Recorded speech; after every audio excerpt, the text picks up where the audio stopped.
আসসালামু আলাইকুম দর্শক, এ হচ্ছে আমাদের বেলতলী গ্রামের পূর্ব দিকে একটি ডোবা, যেখানে সারা বছরই কম বেশ পানি পাওয়া যেত এবং পুষ মাসের শেষ দিকে পানি একমাত্র শুকিয়ে যেত আর সারা বছর এখান থেকে আমরা মাছ মারতাম। এখানে বিভিন্ন প্রকার ক্ষেত কলা বা বিভিন্ন ফাঁকার মাছ মারার মতো জায়গা ছিল, বা উঁচা টিলা, মানে বিভিন্ন একটা এলোমেলো জায়গা ছিল। এটা কিন্তু এই যে এই সয় নদী হওয়ার কারণে কিন্তু ওই জায়গাটা এখন ভিন্ন রূপ ধারণ করতেছে। হয়তো আমরা এরকম প্রকৃতি আর হয়তো কিছুদিন পরে দেখবো না। এই যে দেখেন, বেকুনি আসছে, এই যে একটা ক্ষেত, তার একটা রূপ ছিল, সে উপর দিকে টান ছিল, ওই উপর দিকে একটা ক্ষেত ছিল, উপর দিকে টান ছিল। এটির মধ্যে মানুষের জ্বালা ফালতো, নিচে তখন পানি থাকতো, উপরে জ্বালা ফালতো, যে মেশিনের দান লাগানোর জন্য। এখন কিন্তু এটার মধ্যে আর জ্বালা ফালানোর ব্যবস্থা নাই। এখন দুই সিজনের মতোই ক্ষেত হয়ে গেছে, কারণ যা পানি আছে এই সব পানি কিন্তু ওই যে এখান দিয়ে লাইমা পড়ে সব এদিকে। কিন্তু যে আপনার বাড়ির পাশে জমি যেমন এই ঘাঙ্গের জমি, যে দুবার জমিও কিন্তু তেমন হয়ে গেছে। একসময় কিন্তু এগুলো লাগালে ভয় করতে কখন পানি খেয়ে ফেলবে, এই টেনশন থাকতো। এখন কিন্তু এই টেনশন নাই। এই যে দেখেন, এই যে টানের ক্ষেত ওরা, এটি কিন্তু কাটটা কাটটা কাটটা কাটটা বেকু দিয়ে সমান করে কিন্তু এক ধাপ বানিয়ে আনতেছে।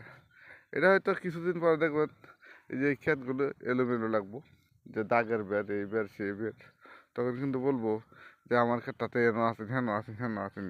মানে এটা কিন্তু দুই দাগা তিন দাগা, দুইজন তিনজনের জমি হয়তো একজনে কিনছে, উনি কিন্তু তার সুবিধার্থে এই বেগুদা কাঠটা এক করতেছে।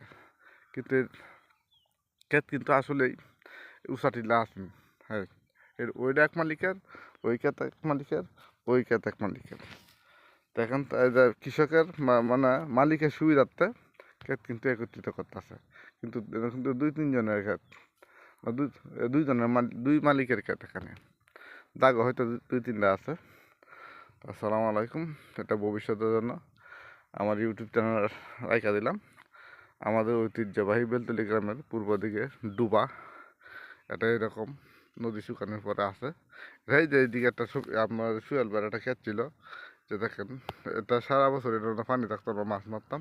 আমরা ভাবতাম এটা প্রকৃত সয় নদী, আমরা তো ডুবাই জানতাম। আর এটা সয় নদী, এটা কোনো সময় কিন্তু জানতাম না। আমরা বাড়ির পশ্চিমে এটা ভাবতাম এটা এটা হোয়ার গান করতাম, আর এটা তো সয় নদী, এটা জানতাম না, এটা আমরা ডুবা বললে জানতাম। তো এটা কিন্তু বইটা কিন্তু ভালো একটা বিশাল একটা ক্ষেত হয়েছে। আর দেখো সেদিকে পূর্ব দিকে টান ছিল, ওই টানটা কিন্তু এখন নদী গিয়েছে, কারণ নদী যেদিকে গিয়েছিল হয়তো নদীর স্রোতের কারণে একদিকে টান, একদিকে এই যে পানির স্রোত হয়ে এই যে বরার জমি, এই যে নদী ভরাট হয়ে এবং বালু জমি বা ফসলের জমি করণ হয়ে চলে গেছে। তখন আমরা হয়তো আগে দেখি নাই, পরে এটা যখন জন্ম হয়ে দেখলাম যে এটা পানিতে, আমরা এটা ভাবছিলাম এটা নদী, কিন্তু না, যেখানে পানি আছে এটা কিন্তু শ্বাসের খাত। যেখান দিয়ে শ্বাসের খাত ছিল এটা কিন্তু নদী ছিল। এটা পানির যাওয়ার পথ দিয়ে এটা ভরাট হয়েছে, আর শ্বাসের জমি খনন হয়ে গেছে। দেখেন এই পরিস্থিতি, এই আমাদের ডুবাটা আমাদের শৈশব স্মৃতিকাল। এখানে কিন্তু আমরা মাছ ধরে খেলাধুলা করে, গরু চড়িয়ে, হাঁস চড়িয়ে, বিভিন্ন প্রকৃতিতে শাপলা তুলে আমাদের দিন কেটেছে। এখানে কিন্তু আর এমন প্রকৃতি আর দেখা যাবে না যে রূপ ধরেছে। আসসালামু আলাইকুম, রেখে দিলাম। সবাই ভালো থাকবেন।